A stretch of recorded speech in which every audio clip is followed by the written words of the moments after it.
Jesosy tany an-tebolo tamin'izy 12 taona.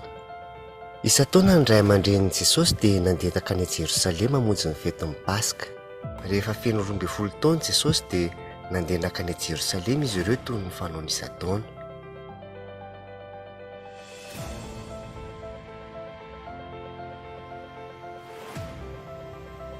Rehefa vita ny fety ka andalana hody Josefa sy Maria dia tsikaritra izy ireo fa tsy nanaraka azy Jesosy.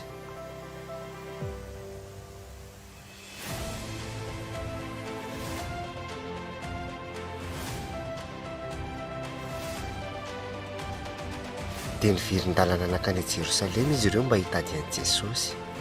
Notadiaviny eraky ny tanàny Jesosy.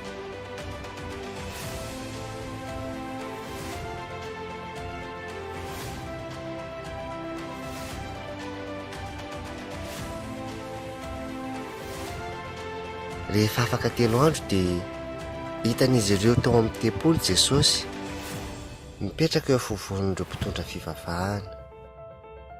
Mihaino sy mametra-panontaniana amin'ireo mpitondra fivavahana Jesosy. Rehefa hitan'i Josefa sy Maria Jesosy dia nanontany izy ireo, fa maninona ianao no nanao toy izao? Nitady anao atraizatraiza zahay. Fa hoy Jesosy, fa nahoana aho nitadiavinareo? Tsy fantatrareo ve fa ato an-tranony raiko aho? Fa tsy azony ray aman-dreny ny tiany Jesosy lazainy.